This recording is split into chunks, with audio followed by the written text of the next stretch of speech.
എപ്പിസോഡിന്റെ സ്റ്റാർട്ടിങ്ങിൽ ഹെൽഗ അവന്റെ റൂം മുഴുവൻ ഡ്രസ്സ് വാരി വലിച്ചിട്ടിരിക്കുകയാണ്. അതുവഴി പാസ് ചെയ്യുമ്പോൾ ഫെലി ഇത് കാണുന്നു. അവൾ റൂമിലേക്ക് വന്ന് നീ എന്താ ഇങ്ങനെയാണ് പാക്ക് ചെയ്യുന്നതെന്ന് അവൾ ചോദിക്കുന്നുണ്ട്. ഡ്രസ്സുകൾ ഇങ്ങനെയല്ല സ്യൂട്ട് കേസിൽ വെക്കേണ്ടത്, ഫോൾഡ് ചെയ്യണമെന്ന് പറഞ്ഞ് അവൾ ഫോൾഡ് ചെയ്ത് അവനെ കാണിക്കുന്നു. പക്ഷെ ഹെൽഗയ്ക്ക് ഇതിൽ വലിയ ഇൻട്രസ്റ്റ് ഇല്ലായിരുന്നു. അവൻ പോയി വീഡിയോ ഗെയിംസ് കളിക്കുന്നു. ഫെലി ആദ്യം ഇത് അറിയുന്നുമില്ല. പക്ഷെ കുറച്ചു കഴിഞ്ഞ് നോക്കുമ്പോൾ ഹെൽഗ വീഡിയോ ഗെയിംസ് കളിക്കുന്നത് അവൾ കാണുന്നു. തൻ്റെ കൂടെ വന്ന ഡ്രസ്സ് ഫോൾഡ് ചെയ്യാൻ ഫെലി ഹെൽഗയോട് പറയുന്നു. നീ എന്തായാലും ഫോൾഡ് ചെയ്യല്ലേ, പിന്നെ എൻ്റെ ആവശ്യം എന്താണെന്ന് ചോദിച്ച് അവൻ വീണ്ടും ഗെയിം കളിക്കുന്നത് കണ്ടിന്യൂ ചെയ്യുന്നുണ്ട്. ഫെലി ആകട്ടെ ഡ്രസ്സെല്ലാം ഫോൾഡ് ചെയ്ത് നിർത്തിയിട്ട് അവിടെ നിൽക്കുന്നു. കുറച്ച് കഴിയുമ്പോൾ ഹെൽഗ അവളുടെ അടുത്തേക്ക് വരുന്നുണ്ട്. എന്നിട്ട് ഫോൾഡ് ചെയ്യാൻ അവളെ ഹെൽപ്പ് ചെയ്യുന്നു. ഫെലി സ്മൈൽ ചെയ്ത് എങ്ങനെ ചെയ്യണമെന്ന് അവന് പറഞ്ഞു കൊടുക്കുന്നുണ്ട്. നെക്സ്റ്റ് സീനിൽ സ്കൂൾ ട്രിപ്പിന് പോകാനായി എല്ലാവരും ലഗേജുമായി ലിവിംഗ് റൂമിൽ നിൽക്കുകയാണ്, രാഗ ഒഴിച്ച്. 4 ലഗേജ് ബാഗ് മാത്രം കാണുമ്പോൾ ആരാണ് വരാത്തതെന്ന് നാവറോ ചോദിക്കുന്നു. ഞാൻ വരുന്നില്ല, ഇതെല്ലാം ഒരുപാട് ബോറിംഗ് ആണെന്ന് രാഗ പറയുന്നു. ആനുവൽ എക്സാമിന് ഈ സ്കൂൾ ട്രിപ്പ് ഒരുപാട് ഇമ്പോർട്ടൻ്റ് ആണെന്നും ഇതിൻ്റെ സ്കോറ് ഫൈനൽ സ്കോറിൽ ആഡ് ചെയ്യുമെന്നും ഫെലി അവനെ പറഞ്ഞ് മനസ്സിലാക്കാൻ ശ്രമിക്കുന്നു. പക്ഷെ രാഗയാകട്ടെ പോകാൻ തയ്യാറല്ലായിരുന്നു. ഫെലി ഇങ്ങനെ രാഗയെ പറഞ്ഞ് മനസ്സിലാക്കുമ്പോൾ മിസ്റ്റർ ജോഹാനും അവിടേക്ക് വരുന്നു. ഫെലി ഈ പറയുന്നത് കേൾക്കുമ്പോൾ രാഗയോട് സ്കൂൾ ട്രിപ്പിന് പോകാൻ പറഞ്ഞ് ഫോഴ്സ് ചെയ്യുന്നുണ്ട്. മറ്റു വഴിയൊന്നുമില്ലാതെ അവനും പോകേണ്ടി വരുന്നു. നെക്സ്റ്റ് സീനിൽ സ്കൂളാണ് കാണിക്കുന്നത്. സ്റ്റുഡൻസ് എല്ലാം ഒരുപാട് എക്സൈറ്റഡ് ആയിട്ട് ബസ്സിൽ കയറുകയാണ്. ഫെലി ഒറ്റയ്ക്കിരിക്കുമ്പോൾ ഹേമ വന്ന് അവളുടെ അടുത്തിരിക്കുന്നു. ഹേമയുടെ പിറകെ രാഗ ഉണ്ടായിരുന്നു. നീ എന്തിനാ ഈ സീറ്റിലിരിക്കുന്നത് രാഗ ചോദിക്കുമ്പോൾ ഞാൻ റൂൾസ് ഫോളോ ചെയ്യുക മാത്രമാണ് ചെയ്യുന്നത്. സ്കൂളിൻ്റെ റൂൾ അനുസരിച്ച് ആൽഫബറ്റിക് ഓർഡറിലാണ് സീറ്റ് അറേഞ്ച് ചെയ്തിരിക്കുന്നത്. ഫെലിയുടെ പേര് എഫിലാണ് സ്റ്റാർട്ട് ചെയ്യുന്നത്, എൻ്റെ പേര് എച്ചിലും. സോ ഞങ്ങൾ രണ്ടുപേരും നെക്സ്റ്റ് സീറ്റുകളിലാണ് ഇരിക്കേണ്ടതെന്ന് ഹേമ പറയുന്നു. അങ്ങനെയാണെങ്കിൽ ഹെൽഗയുടെ പേരും സ്റ്റാർട്ട് ചെയ്യുന്നത് എച്ചിലാണ്. സോ ഫെലിയുടെ തിരിക്കേണ്ടത് അവനല്ലേ എന്ന് രാഗ ചോദിക്കുന്നു. രാഗ പറയുന്നത് സത്യമാണെന്ന് ഹേമയ്ക്ക് മനസ്സിലാകുന്നുണ്ട്. സോ അവൻ ആർഗ്യൂ ചെയ്യുന്നില്ല. രാഗ ഹെൽഗയെ വിളിച്ച് അവൻ്റെ ചെവിയിൽ നീ ഫെലിയുടെ കൂടെ ഇരിക്കണം, അല്ലെങ്കിൽ ഞാൻ നിന്നെ ലുസൻഡയുടെ കൂടെ ഇരുത്തുമെന്ന് പറയുന്നു. ഈ ലുസൻഡ എന്ന് പറയുന്നത് ക്ലോയുടെ ഫ്രണ്ടാണ്. അവൾക്ക് ഹെൽഗയെ ഭയങ്കര ഇഷ്ടമാണ്. ഹെൽഗയ്ക്കാകട്ടെ അവളെ ഇഷ്ടമല്ല. സോ അവളിന്ന് രക്ഷപ്പെടാനായി ഹെൽഗ സമ്മതിക്കുന്നു. നീ എന്തിനാ ഇങ്ങനെയൊക്കെ ചെയ്യുന്നതെന്ന് ഫെലി ചോദിക്കുന്നുണ്ടെങ്കിലും രാഗ അവൾക്ക് ഒരു മറുപടിയും കൊടുക്കുന്നില്ല. രാഗയും ഹെൽഗയും കൂടെ ഹേമയെ അവിടെ എണീപ്പിക്കാൻ ശ്രമിക്കുന്നു. ലാസ്റ്റ് മറ്റു വഴിയൊന്നുമില്ലാതെ അവൻ എണീറ്റ് പോകുന്നുണ്ട്. ഹെൽഗ ഫെലിയുടെ തിരിക്കുന്നു. രാഗ ഹെൽഗയോട് മാറിയിരിക്കാനായി സിഗ്നൽ കാണിക്കുന്നു. ആദ്യം ഹെൽഗയ്ക്ക് കാര്യം മനസ്സിലാകുന്നില്ല. പക്ഷെ പിന്നീട് രാഗയ്ക്ക് ഫെലിയുടെ കൂടെ ഇരിക്കണം എന്ന കാര്യം അവന് മനസ്സിലാകുന്നു. അവൻ സ്മൈൽ ചെയ്തുകൊണ്ട് സീറ്റ് മാറിയിരിക്കുന്നുണ്ട്. രാഗ ഫെലിയുടെ കൂടെ ഇരിക്കുന്നു. നിനക്കിങ്ങനെ ഈ സീറ്റിലിരിക്കാൻ പറ്റുമെന്ന് ഫെലി ചോദിക്കുമ്പോൾ നീ സസ്പെൻഡ് ആയപ്പോൾ ഞാൻ നിന്നെ എന്തുമാത്രം ഹെൽപ്പ് ചെയ്യുന്ന കാര്യമെല്ലാം നീ മറന്നോ? ഇപ്പോൾ ആ ഫേവേഴ്സ് എല്ലാം റിട്ടേൺ ചെയ്യേണ്ട ടൈമാണെന്ന് രാഗ പറയുന്നു. ഞാനും ആ ടൈമിൽ നിന്നെ ഒരുപാട് ഹെൽപ്പ് ചെയ്യുന്ന ഫെലിയും പറയുന്നു. ഇവരുടെ ക്യൂട്ട് ഫൈറ്റ് കണ്ട് നാവറോ ഹെൽഗി സ്മൈൽ ചെയ്യുന്നുണ്ട്. ഈ ട്രിപ്പിന് ഞാൻ വരാൻ കാരണം നീയാണ്. ഇന്ന് മോർണിംഗിൽ നീ ഡാഡിൻ്റെ മുന്നിൽ വെച്ച് അങ്ങനെയൊന്നും പറഞ്ഞില്ലായിരുന്നെങ്കിൽ ഡാഡ് ഒരിക്കലും എന്നെ ഫോഴ്സ് ചെയ്യില്ലായിരുന്നു ഈ ട്രിപ്പിന് വരാൻ. അതുകൊണ്ട് നീ എന്നെ ഹെൽപ്പ് ചെയ്യണം, അതും 24 hours എന്ന് അവൻ പറയുന്നു. ഇത് കേട്ട് ഫെലിക്ക് ദേഷ്യം വരുന്നുണ്ടെങ്കിലും അവൾ മിണ്ടാതിരിക്കുന്നു. നെക്സ്റ്റ് സീനിൽ അവരെല്ലാവരും ഡെസ്റ്റിനേഷനിൽ എത്തുന്നു. ടീച്ചർ ആദ്യം 3 സ്റ്റുഡൻസ് ഉള്ളൊരു ഗ്രൂപ്പായിട്ട് എല്ലാവരും ഡിവൈഡ് ചെയ്യുന്നുണ്ട്. ഹേമയും ഫെലിയും ക്ലോയും ഒരേ ഗ്രൂപ്പിലായിരുന്നു. അവരോട് എല്ലാവരോടും എന്താണ് ചെയ്യേണ്ടതെന്നുള്ള ടാസ്കും ടീച്ചർ പറഞ്ഞു കൊടുക്കുന്നുണ്ട്. ആദ്യം നമുക്ക് ലഞ്ച് കഴിക്കാം, അതിനുശേഷം കുറച്ചു നേരം റെസ്റ്റ് എടുത്ത ശേഷം ടാസ്ക് കംപ്ലീറ്റ് ചെയ്യാൻ സ്റ്റുഡൻസിനോട് പറയുന്നു. ഇവരുടെ കൂട്ടത്തിൽ കായ ഉണ്ടായിരുന്നു. ടീച്ചർ കായുടെ അടുത്ത് വന്ന് ഈ ട്രിപ്പ് ഒരുപാട് ഇമ്പോർട്ടൻ്റ് ആണ്, അതുകൊണ്ടാണ് നിന്നെ കൊണ്ടുവന്നത്. പക്ഷെ നീ ഒരു പ്രശ്നം ഉണ്ടാക്കരുത്. എന്തെങ്കിലും ചെയ്യുകയാണെങ്കിൽ പിന്നെ നിനക്ക് സസ്പെൻഷൻ ആയിരിക്കില്ലെന്നും ടീച്ചർ വാൺ ചെയ്യുന്നു. താൻ ഒരു പ്രശ്നം ഉണ്ടാക്കില്ലെന്ന് കായ് പ്രോമിസ് ചെയ്യുന്നു. അതിനുശേഷം സ്റ്റുഡൻസ് എല്ലാം ലഞ്ച് കഴിക്കാനായി ഒരു ഗ്രൗണ്ടിലേക്ക് പോവുകയാണ്. രാഗ ഫെലിയുടെ പിറകെ പോകുന്നുണ്ട്. ഇവിടെ ഹേമ എല്ലാ സ്റ്റുഡൻസിനും ലഞ്ച് ഡിസ്ട്രിബ്യൂട്ട് ചെയ്യുന്നു. ഫെലി ഒരു സീറ്റിൽ വന്നിരിക്കുന്നുണ്ട്. രാഗ അവിടെ ഫെലി അന്വേഷിച്ചു വരുന്നു. അവിടെ എല്ലാം അവളെ നോക്കുന്നുണ്ട്. അവൾ അവിടെ ഇരിക്കുന്നത് കാണുമ്പോൾ രാഗ അവളുടെ അടുത്തേക്ക് പോകാൻ തുടങ്ങുന്നു. അപ്പോഴേക്കും ഹേമ വന്ന് ഫെലിയുടെ തിരിക്കുന്നു. എന്നിട്ട് അവൾക്ക് ലഞ്ച് ബോക്സ് കൊടുക്കുന്നുണ്ട്. അവൾ സ്മൈൽ ചെയ്ത് താങ്ക്സ് പറയുന്നു. ഹേമയെ സ്മൈൽ ചെയ്ത് അവിടുന്ന് പോകുന്നുണ്ട്. രാഘവ് വന്ന് ഫെലിയെടുത്തിരിക്കുന്നു. എനിക്ക് ഒരുപാട് വിശക്കുന്നുണ്ട്, നീ എന്നെ ഫീഡ് ചെയ്യാൻ അവൻ പറയുമ്പോൾ നിനക്കെന്താ കഴിക്കാനായി കൈയില്ലേന്ന് അവൾ ചോദിക്കുന്നു. ഞാനിപ്പോൾ ഒരുപാട് ബിസിയാണ്, വർക്ക് ചെയ്യാണെന്ന് പറഞ്ഞ് അവൻ മൊബൈലിൽ അവളെ കാണിക്കുന്നു. പക്ഷെ അപ്പോഴും അവനെ ഫീഡ് ചെയ്യാൻ ഫെലി തയ്യാറാകുന്നില്ല. താൻ ചെയ്ത ഹെൽപ്പിനെ കുറിച്ചെല്ലാം രാഘവ് അവളെ ഓർമ്മിപ്പിക്കുന്നു.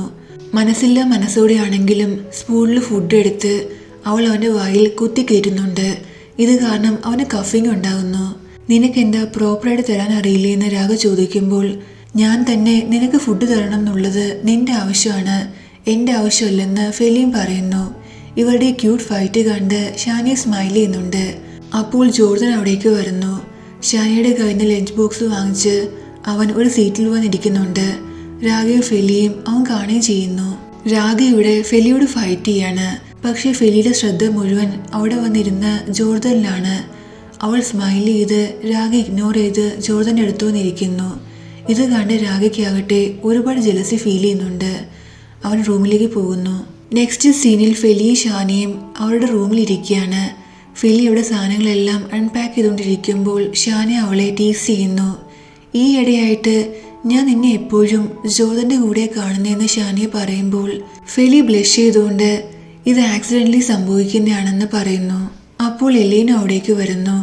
ഫെലി ഇങ്ങനെ ബ്ലഷ് ചെയ്യുന്ന കണ്ട് ഞാൻ എന്താ മിസ് ചെയ്തെന്ന് അവൾ ചോദിക്കുന്നുണ്ട്.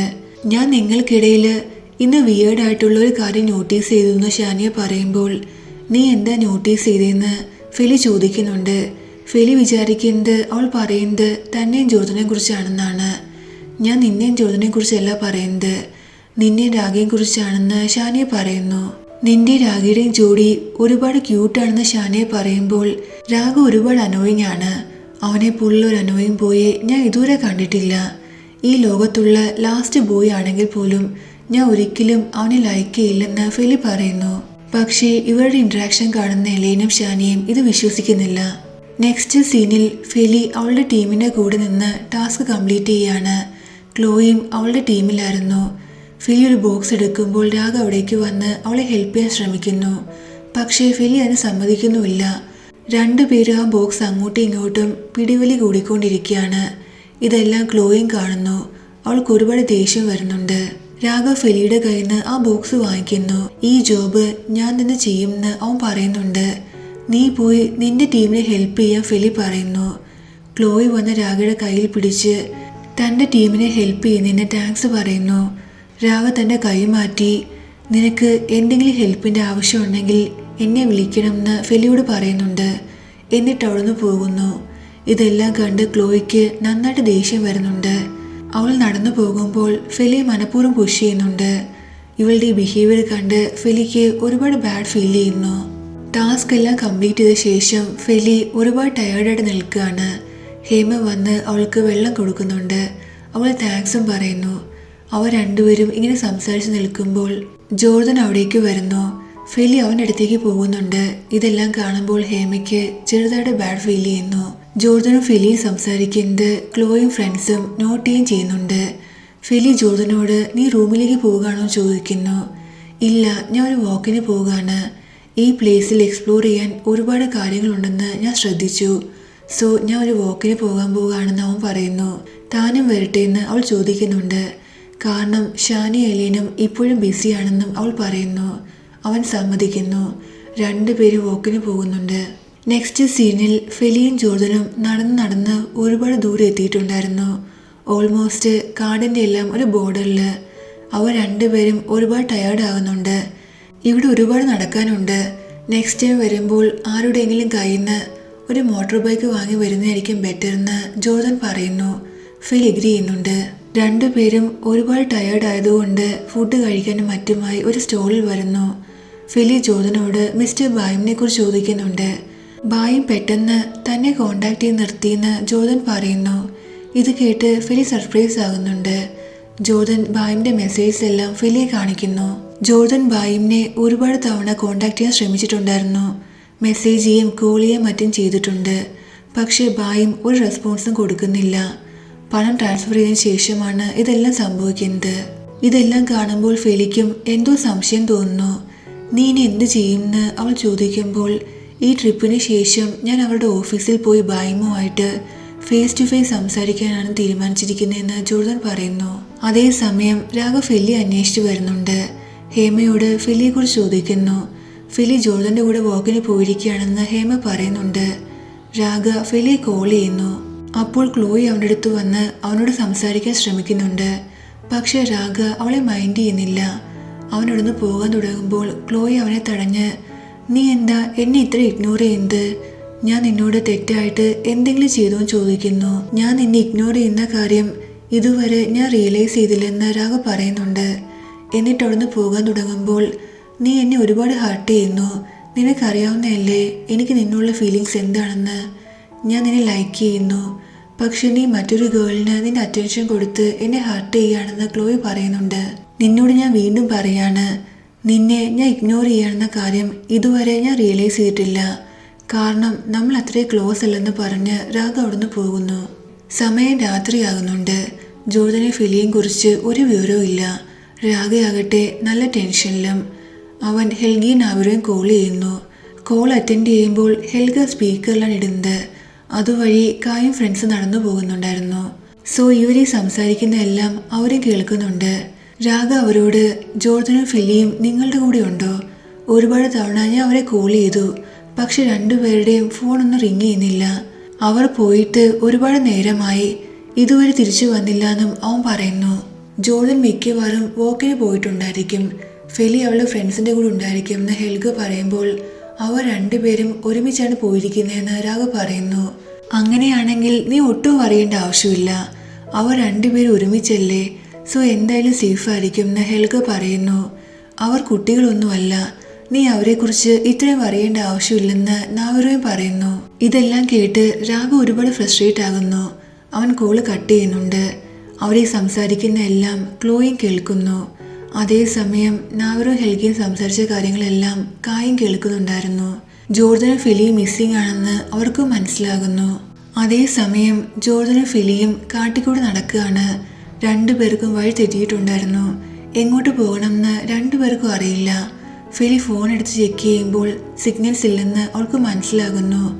ജോർദനും ചെക്ക് ചെയ്യുന്നു. സിഗ്നൽ അവനും ഉണ്ടായിരുന്നില്ല. നമുക്കൊരു കാര്യം ചെയ്യാം, വന്ന വഴി നമുക്ക് തിരിച്ചു പോകാമെന്ന് ഫെലി പറയുന്നു. ജോർദന് സമ്മതിക്കുന്നുണ്ട്. അവർ തിരിച്ചു പോകാൻ തുടങ്ങുമ്പോൾ ആരോ അവരുടെ ഫേസിലേക്ക് ഫ്ലാഷ് ലൈറ്റ് അടിക്കുന്നു. അതേസമയം ജോർദനെ ഫെലിയെയും കുറിച്ച് ആലോചിച്ച് രാഘ ഒരുപാട് വറീഡായിരുന്നു. അവൻ എല്ലാവരോടും അവരെക്കുറിച്ച് ചോദിക്കുന്നുണ്ട്, അവരുടെ ഫോട്ടോ കാണിച്ച്. പക്ഷെ ആർക്കും അവരെക്കുറിച്ചൊന്നും അറിയില്ലായിരുന്നു. ക്ലോയി അവനെ ഫോളോ ചെയ്യുന്നുണ്ട്. അപ്പോൾ രാഘയ്ക്ക് ഫാദറിന്റെ കോൾ വരുന്നു. അവൻ ആകെ ടെൻഷനിലാകുന്നുണ്ട്, എന്തു പറയുമെന്നറിയാതെ. എന്നാലും അവൻ കോൾ ആൻസർ ചെയ്യുന്നുണ്ട്. മിസ്റ്റർ ജൊഹാൻ ഫെലിയെക്കുറിച്ച് ചോദിക്കുന്നു. കാരണം അദ്ദേഹം കോൾ ചെയ്തിട്ട് അവൾ ഫോൺ ആൻസർ ചെയ്തിട്ടുണ്ടായിരുന്നില്ല. ഫെലി അവളുടെ ഫ്രണ്ട്സിന്റെ കൂടെ ആയിരിക്കും, അതുകൊണ്ടായിരിക്കും ആൻസർ ചെയ്യാത്തതെന്ന് രാഘ പറയുന്നു. ഇത് കേട്ട് ക്ലോയി കൺഫ്യൂസ് ആകുന്നുണ്ട്. മിസ്റ്റർ ജൊഹാൻ എന്തിനാ ഫെലിയെക്കുറിച്ച് ചോദിക്കുന്നത് ആലോചിച്ച്. രാഘ പറയുന്നത് മിസ്റ്റർ ജൊഹാൻ വിശ്വസിക്കുന്നുണ്ട്. നീ ഫെലിയെ കാണുമ്പോൾ എന്നെ കോൾ ബാക്ക് ചെയ്യാൻ പറയണമെന്ന് മിസ്റ്റർ ജൊഹാൻ അവനോട് പറയുന്നു. എല്ലാവരെയും ടേക്ക് കെയർ ചെയ്യണമെന്ന് രാഘയോട് പറഞ്ഞ ശേഷം മിസ്റ്റർ ജൊഹാൻ കോള് കട്ട് ചെയ്യുന്നുണ്ട്. രാഘ ഫെലിയും ജോർദനെ അന്വേഷിച്ചു പോകുന്നു. ക്ലോയി അവനെ ഫോളോ ചെയ്യുന്നുണ്ട്. അതേസമയം ജോർദന്റെ ഫെലിയുടെയും ഫേസിൽ ഫ്ലാഷ് ലൈറ്റ് അടിച്ചത് കായും ഫ്രണ്ട്സും ആയിരുന്നു. അവൻ ജോർദനെ ടോണ്ട് ചെയ്തുകൊണ്ട്, രണ്ടുപേരും മിസ്സിംഗാണെന്ന് ഞാൻ അറിഞ്ഞു, പക്ഷേ അത് നിങ്ങൾ രണ്ടുപേരുമാണെന്ന് എനിക്ക് അറിയില്ലായിരുന്നു പറയുന്നുണ്ട്. ഇവിടെ നീ എന്ത് ചെയ്യുകയാണെന്ന് ജോർദൻ ചോദിക്കുമ്പോൾ, ഞാൻ റിവെഞ്ച് ചെയ്യാൻ വന്നതാണെന്ന് പറഞ്ഞ് അവൻ ഫെലിയെ പുഷ് ചെയ്യുന്നു. അവൾ താഴെ വീഴുന്നുണ്ട്. ഇത് കണ്ട് ദേഷ്യം വരുന്ന ജോർദൻ അവനെ പുഷ് ചെയ്യുന്നു. രണ്ടുപേരും ഫൈറ്റ് ചെയ്യുന്നുണ്ട്. ജോർദൻ ഇഞ്ചേർഡ് ആകുന്നു. അവൻ ഫെലിയോട് അവിടെ നിന്ന് ഓടി രക്ഷപ്പെടാൻ പറയുന്നുണ്ട്. കാരണം കായ് അവളെ വെറുതെ വിടില്ലെന്ന് അവൻ അറിയാമായിരുന്നു. അവൾ ഓടുന്നുണ്ടെങ്കിലും എന്തിലോ സ്ലിപ്പായി താഴെ വീഴുന്നു. കായ് അവളുടെ അടുത്തേക്ക് വരുന്നു. എന്നിട്ട് അവളുടെ കയ്യിൽ അവൻ്റെ കാല് വയ്ക്കുന്നുണ്ട്. അവൾക്ക് നന്നായിട്ട് പെയിൻ എടുക്കുകയും ചെയ്യുന്നു. ഇതിൽ കൂടുതൽ എന്തെങ്കിലും കായ് ചെയ്യുന്നതിന് മുന്നേ തന്നെ രാഘ അവിടേക്ക് വരുന്നു. എന്നിട്ട് അവനെ പുഷ് ചെയ്യുന്നു. അവളെ എണീപ്പിച്ച ശേഷം ഹഗ് ചെയ്ത്, താങ്ക് യു, നീ ഓക്കെ ആയതിൽ നിന്ന് അവൻ പറയുന്നു. ഞാനാണ് നിന്നോട് താങ്ക്സ് പറയേണ്ടതെന്ന് ഫെലി പറയുന്നു. കായ് അവിടുന്ന് ഓടി രക്ഷപ്പെടാൻ ശ്രമിക്കുന്നുണ്ട്. പക്ഷെ അതിനു മുന്നേ രാഘ അവനെ പിടിക്കുന്നു. നീ ഈ ചെയ്തതിന് ഞാൻ നിന്നെ ഒരിക്കലും വെറുതെ വിടില്ല. ഞാൻ എന്തായാലും ടീച്ചറിനോട് കംപ്ലൈൻറ്റ് പറയുമെന്ന് ഫെലി പറയുന്നു. പക്ഷേ രാഘ അതിന് സമ്മതിക്കുന്നില്ല. നീ ടീച്ചറിനോട് കംപ്ലൈൻറ്റ് ചെയ്യുകയാണെങ്കിൽ കായയെ സ്കൂളിൽ നിന്ന് പുറത്താക്കും. എനിക്കത് ആഗ്രഹമില്ല. ഞാൻ പറയുന്ന ഒരു കണ്ടീഷൻ നീ കേൾക്കുകയാണെങ്കിൽ നീ ഈ ചെയ്തതിനൊക്കെ ഞാൻ നിന്നോട് ക്ഷമിക്കാമെന്ന് രാഘ പറയുന്നു. നിന്റെ കണ്ടീഷൻ എന്താണെന്ന് കായ് ചോദിക്കുന്നുണ്ട്. എൻ്റെ കണ്ടീഷൻ നമുക്കിടയിലെ ഈ എനിമിറ്റി നീ മറക്കണം. നമ്മൾ കുറേ നാളുകളായിട്ട് എനിമീസാണ്. പക്ഷേ നമ്മൾ ആദ്യമായിട്ട് എനിമീസായ റീസൺ പോലും എനിക്ക് ഓർമ്മയില്ല. അതുകൊണ്ട് നമുക്കിടയിലെ ഈ ശത്രുത നമുക്ക് മറക്കാം. നമുക്ക് ഫ്രണ്ട്സ് ആകാമെന്ന് രാഘ പറയുന്നു. രാഘയുടെ കണ്ടീഷൻ കായ് അക്സെപ്റ്റ് ചെയ്യുന്നുണ്ട്. ഫെലി റൂമിലിരുന്ന് അവളുടെ കയ്യിലെ മുറിവിൽ മെഡിസിൻ സപ്ലൈ ചെയ്യാണ്. ക്ലോയി അവിടേക്ക് വരുന്നു. ഫെലിയുടെ കയ്യിലുണ്ടായിരുന്ന കോട്ടം പിടിച്ചു വാങ്ങി ഫെലിയുടെ കയ്യിൽ അവൾ മെഡിസിൻ സപ്ലൈ ചെയ്യുന്നുണ്ട്. ക്ലോയി കരഞ്ഞുകൊണ്ട് ജ്യോതിനോട് സംസാരിച്ചപ്പോൾ നിങ്ങൾക്ക് എന്താ സംഭവിച്ചെന്ന കാര്യമെല്ലാം ഞാൻ അറിഞ്ഞു. എനിക്ക് ഒരുപാട് സങ്കടം വന്നു. നിനക്ക് ഇങ്ങനെയൊക്കെ സംഭവിക്കണമെന്ന് ഞാൻ ഒരിക്കലും ആഗ്രഹിച്ചിട്ടില്ല. നീ എൻ്റെ ബെസ്റ്റ് ഫ്രണ്ടാണ്. ക്ലോയുടെ വായിന്ന് ബെസ്റ്റ് ഫ്രണ്ട് എന്ന വേർഡ് കേൾക്കുമ്പോൾ ഫെലി ഒരുപാട് സർപ്രൈസ് ആകുന്നു. എന്നെ നീ ഇപ്പോഴും നിന്റെ ബെസ്റ്റ് ഫ്രണ്ടായിട്ടാണോ കാണുന്നതെന്ന് ഫെലി ചോദിക്കുന്നുണ്ട്. അതെ, നമ്മൾ ബെസ്റ്റ് ഫ്രണ്ട്സ് ആണെന്നാണ് ഞാൻ ഇപ്പോഴും വിശ്വസിക്കുന്നത്. ശരിയാണ്, ഇത്രയും നാളും ഞാൻ നിന്നോട് ഒരുപാട് റൂഡായിട്ടാണ് പെരുമാറിയത്. അത് ഓർഫനേജിൻ്റെ കാര്യം മറ്റാരും അറിയാതിരിക്കാൻ വേണ്ടിയായിരുന്നു. ഞാൻ ചെയ്ത തെറ്റാണെന്ന് എനിക്കറിയാം. ഞാൻ നിന്നോട് ഒരിക്കലും അങ്ങനെയൊന്നും സംസാരിക്കാൻ പാടില്ലായിരുന്നു. ഞാൻ ചെയ്ത തെറ്റാണെന്ന് എനിക്കറിയാം. നീ എന്നോട് ക്ഷമിക്കാൻ ക്ലോയി പറയുന്നുണ്ട്. ക്ലോയി ഫെലിയോട് ക്ഷമ ചോദിച്ചുകൊണ്ട് നമുക്ക് വീണ്ടും പഴയ പോലെ ഫ്രണ്ട്സ് ആകാൻ പറ്റുമെന്ന് ചോദിക്കുന്നു. ഇത് കേട്ട് ഫെലി ഒരുപാട് ഹാപ്പി ആകുന്നുണ്ട്. തീർച്ചയായും നമ്മൾ പണ്ടും ബെസ്റ്റ് ഫ്രണ്ട്സ് ആയിരുന്നു, ഇനിയും ബെസ്റ്റ് ഫ്രണ്ട്സ് ആയിരിക്കും എന്ന് അവൾ പറയുന്നു. ഇത് കേൾക്കുമ്പോൾ ക്ലോയ്ക്കും ഒരുപാട് ഹാപ്പി ആകുന്നു. അവൾ സ്മൈൽ ചെയ്യുന്നുണ്ട്. പക്ഷേ ക്ലോയുടെ ഫേസിലെ എക്സ്പ്രഷൻ കണ്ടാൽ മനസ്സിലാകും ക്ലോയി ഇതെല്ലാം ആക്ട് ചെയ്യാണ് ഫെലിയുടെ ക്ലോസ് ആകാൻ വേണ്ടി. അവൾ ഫെലിയോട് ഞാൻ അറിഞ്ഞത് നീയും ജോർദനും ഒറ്റയ്ക്കായിരുന്നു ആ കാട്ടിൽ അകപ്പെട്ടേന്നാണല്ലോ എന്ന് ചോദിക്കുമ്പോൾ ശരിയാണ്, ഞങ്ങൾ ആദ്യം വാക്കിന് വേണ്ടി പോയതാ, പക്ഷെ എങ്ങനെ വഴി തെറ്റിയെന്ന് ഫെലി പറയുന്നു. ക്ലോയി പെട്ടെന്ന് ഫെലിയോട് നീ ജോർദനെ ലൈക്ക് ചെയ്യുന്നല്ലേ ചോദിക്കുന്നു. ഇത് കേട്ട് ഫെലി ഒന്ന് ഹെസിറ്റേറ്റ് ചെയ്യുന്നുണ്ട്. നിനക്ക് എന്നോട് കള്ളം പറയാൻ പറ്റില്ല, കാരണം ഞാൻ നിന്റെ ബെസ്റ്റ് ഫ്രണ്ടാണ്. നീ എന്നോട് കള്ളം പറയുകയാണെങ്കിൽ എനിക്ക് മനസ്സിലാകുമെന്ന് ക്ലോയി പറയുന്നു. ഇത് കേട്ട് ഫെലി ബ്ലഷ് ചെയ്യുന്നു. ഫെലിയുടെ ആൻസർ എന്താണെന്ന് ക്ലോയ്ക്ക് മനസ്സിലാകുന്നുണ്ട്. സത്യത്തിൽ ഞാൻ ജോർദനെ ലൈക്ക് ചെയ്യുന്നുണ്ടോ ഇല്ലയോ എന്ന് എനിക്കറിയില്ല. ഇത്ര മാത്രം എനിക്കറിയാം. എല്ലാവരെക്കാൾ നന്നായിട്ടാണ് ജോർദൻ എന്നെ ട്രീറ്റ് ചെയ്യുന്നത്. അവൻ്റെ ഈ ക്യാരക്ടറാണ് എനിക്ക് ഏറ്റവും ഇഷ്ടവും. ജോർദൻ എന്നോടുള്ള ഫീലിങ്സ് എന്താണെന്നോ അവൻ എന്നെ ലൈക്ക് ചെയ്യുന്നുണ്ടെന്നൊന്നും എനിക്കറിയില്ല എന്നും ഫെലി പറയുന്നു. എനിക്ക് തോന്നുന്നത് ജോർദനും നിന്നെ ലൈക്ക് ചെയ്യുന്നതാണ്. അവൻ സാധാരണ ഒരു ലോൺലി പേഴ്സണാണ്, എപ്പോഴും ഒറ്റയ്ക്ക് നടക്കാറുള്ളത്. പക്ഷെ നീ വന്നതിന് ശേഷം ഈ ഇടയായിട്ട് എപ്പോഴും നിന്റെ കൂടെയാണ്. അതിൻ്റെ അർത്ഥം അവൻ നിന്നെ ലൈക്ക് ചെയ്യുന്നല്ലേ എന്ന് ക്ലോയ് ചോദിക്കുന്നു.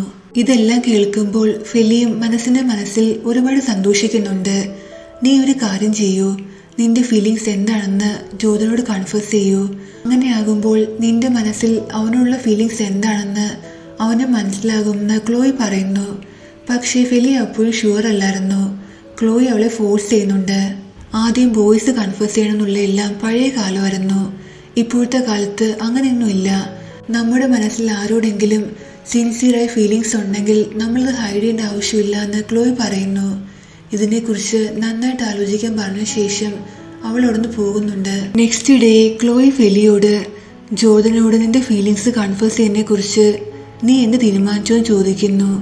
ഇവരിങ്ങനെ സംസാരിച്ച് നിൽക്കുമ്പോൾ ഷാനി അവിടേക്ക് വരുന്നുണ്ട്. അവളിത് കേൾക്കുന്നു. നിങ്ങൾ എന്താ സംസാരിക്കുന്ന ഷാനിയെ ചോദിക്കുമ്പോൾ ഞാൻ ഫെലിയോട് അവളുടെ ഫീലിങ്സ് ജോർദനോട് കൺഫേസ് ചെയ്യാൻ പറയായിരുന്നു. കാരണം എനിക്ക് ഉറപ്പാണ് ജോർദന് ഫെലിയോട് ഫീലിങ്സ് ഉണ്ടെന്ന്. ജോർദന് ഫെലിക്ക് കൊടുക്കുന്ന ഇമ്പോർട്ടൻസ് മറ്റൊരു ഗേൾസിനെ കൊടുക്കുന്നത് ഞാൻ കണ്ടിട്ടില്ല എന്നും ക്ലോയ് പറയുന്നു. നീ പറയുന്ന ശരിയാണെന്ന് ഷാനിയും പറയുന്നു. അവളും ഫെലിയോട് കൺഫസ് ചെയ്യാൻ പറയുന്നുണ്ട്. നീ ജോർദനോട് കൺഫസ് ചെയ്യുകയാണെങ്കിൽ നിനക്കൊരു കാര്യം മനസ്സിലാകും, അവൻ്റെ മനസ്സിൽ നിന്നുള്ള ഫീലിങ്സ് എന്താണെന്ന്. ജോർദൻ തന്നെ ഇത്രയും കെയർ ചെയ്യാൻ ഒരു കാരണമുണ്ടെന്ന് ഫെലി പറയുന്നു. മിസ്റ്റർ ജോഹാൻ തന്നെ അഡോപ്റ്റ് ചെയ്യാൻ ആഗ്രഹിക്കുന്ന കാര്യം ഫെലി പറയാൻ തുടങ്ങുന്നുണ്ടെങ്കിലും ക്ലോയ് അവളെ സെന്റൻസ് കംപ്ലീറ്റ് ചെയ്യാൻ സമ്മതിക്കുന്നില്ല. നീ എന്തായാലും ഒരു തവണ ജോർദനോട് കൺഫസ് ചെയ്യൂ. അങ്ങനെയാകുമ്പോൾ നിനക്ക് മനസ്സിലാകില്ലേ അവൻ്റെ ഫീലിങ്സ് എന്താണെന്ന്. അല്ലാതെ നിന്റെ മനസ്സിൽ ഇങ്ങനെ റോങ് ആയിട്ടുള്ള സ്വപ്നം കണ്ടെടുക്കേണ്ട ആവശ്യമില്ലല്ലോ എന്ന് ക്ലോയി പറയുന്നു. ലാസ്റ്റ് ഫെലി സമ്മതിക്കുന്നുണ്ട്. നെക്സ്റ്റ് സീനിൽ ജോർഡനെ മീറ്റ് ചെയ്യാൻ ഫെലി വിളിക്കുന്നുണ്ട്. അവൻ വന്നിട്ട് നീ ഇവിടെ എന്ത് ചെയ്യാൻ ചോദിക്കുന്നു. ഇത്രയും നാളും നീ എന്നെ ഒരുപാട് ഹെൽപ്പ് ചെയ്തു, അതിനെല്ലാം ഒരുപാട് താങ്ക്സ് ഉണ്ടെന്ന് ഫെലി പറയുന്നു. നിന്നെ ഹെൽപ്പ് ചെയ്യുന്നത് എനിക്ക് ഇഷ്ടമാണെന്ന് ജോർഡൻ പറയുന്നുണ്ട്. ഫെലി ബ്ലഷ് ചെയ്തുകൊണ്ട് ഒരുപാട് ധൈര്യം സംഭരിച്ച് അവളുടെ മനസ്സിലെ ഫീലിങ്സ് എല്ലാം ജോർഡനോട് കൺഫേസ് ചെയ്യുന്നു. ഞാൻ നിന്നെ ലൈക്ക് ചെയ്യുന്ന അവൾ പറയുന്നുണ്ട്. പക്ഷേ ഇത് കേൾക്കുമ്പോൾ ജോർഡന്റെ ഫേസിലെ എക്സ്പ്രഷൻ മാറുന്നു. അതിൻ്റെ അർത്ഥം അവൻ അവളോട് അങ്ങനെയുള്ള ഒരു ഫീലിങ്സും ഇല്ല.